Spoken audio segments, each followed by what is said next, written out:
Hi everybody, hope you're well. So today we are going to be reading this book.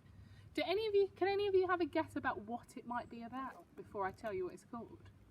This book is called Yucky Worms. Can you see all of the worms? There's lots. Let's have a look. Yucky Worms. One day when I was in Gran's garden, Gran dug up a slimy, slivery, wiggly worm. Yuck, I said, throw it away.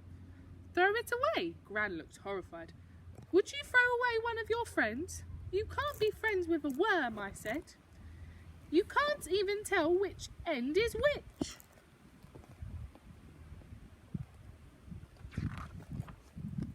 Yes, you can. Watch. Gran put the worm down. It gave a kind of squirmy wiggle and disappeared really fast. Pointy end first. As the rounded end vanished, Gran said, "There goes its tail." I bent down to look, and I could see it had left a little tunnel. "Where's it gone?" I asked. "Home," said Gran. "It's an earthworm. It lives in the earth." And then there's a fact here, and it says, in most gardens there will be about 20 worms in every square metre of earth. That's quite a lot of worms. And then here is a picture of a worm, and it tells you all about a worm. So this part is the intestine, the skin that covers the worm to keep it safe. Does it eat earth too? I wanted to know. It eats tiny, tiny stones and bites off grit, Gran told me. But worms eat other things as well, like rotting leaves and flowers and fruit and dead insects. They especially like eating at night when it's cool. The stones, the grit, help to grind everything up and eat in the worm's stomach. And then the worm poos it back out. Ugh, it's a bit yucky. Worms come above ground to find things to eat too. They put their food back down as they wriggle into the earth again.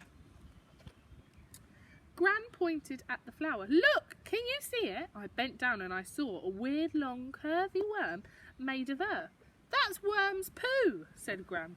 "It's called a cast, you know, when you recycle things. Well, worms do it too. There's still a lot of goodness left inside things a worm eats.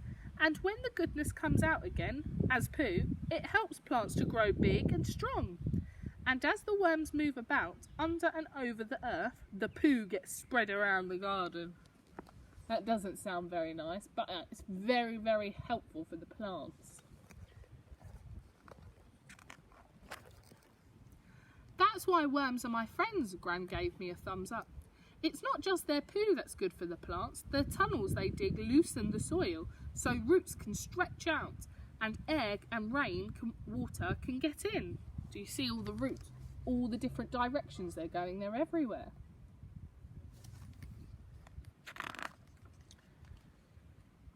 "But it's dangerous being a worm," Gran said. I stared at her. "Dangerous?" She smiled at me. "Lots and lots of animals think worms make the best sort of dinner." Does anybody know what this animal is? And it says here, shopping list. Worm, worm, worm, worm. It's a lot of worms. "Birds love them, and so do moles, badgers, frogs, hedgehogs and foxes. Even some slugs eat worms, and human beings slice them with their spade and spike them with their forks. It's a tough life. Cutting them in half doesn't hurt them," Gran said. "They just turn into two worms and keep on growing." Gran shook her head.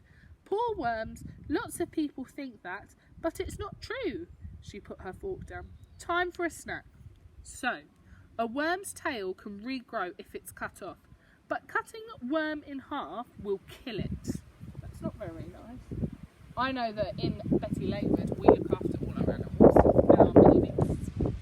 Gran had tea and I had orange juice. "Can I dig a worm up?" I asked. "If it rains," Gran said, "the worms will come up on their own." Worms breathe through their skins. They don't mind the earth around them being wet, but if their tunnels are flooded, they come up to the surface to breathe. I took a biscuit. "What if it doesn't rain?" Gran winked at me. "Well, use the watering can and pretend. I finished my biscuit as fast as I could. Can we trick the worms now?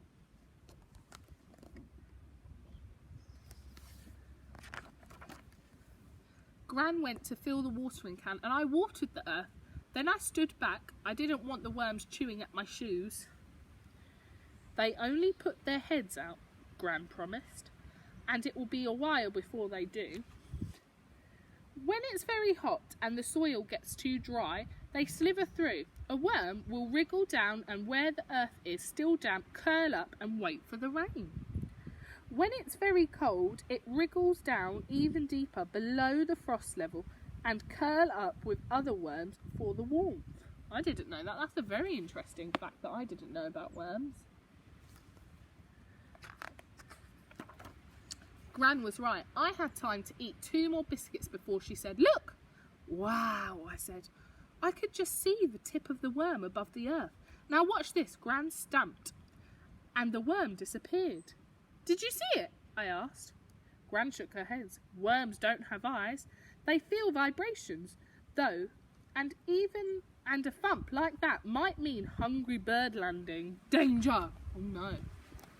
So when they feel vibrations, they might think they're in danger and hide.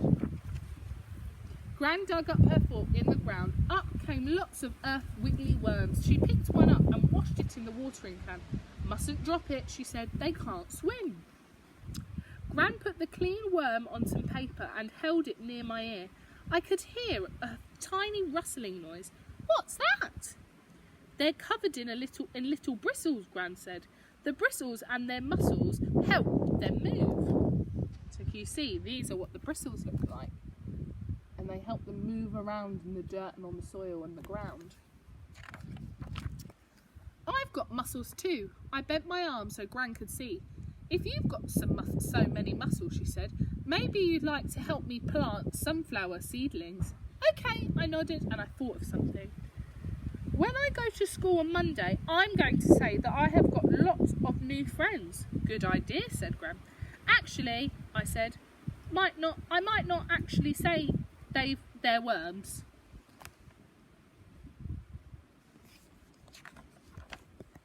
And this says, how to be a wormologist. Things to look out for. Worms cast in your garden or in the park. Leaves sticking up out of the earth. Worms or on the surface after it rains. And then there's some experiments you can do. So I'm going to show you the picture and you can pause it if there's anything you want to do. So guys, that's the end of the story. What was one of your favourite facts that you learnt about worms? I'd love to know, and I can't wait to see you all soon. Bye!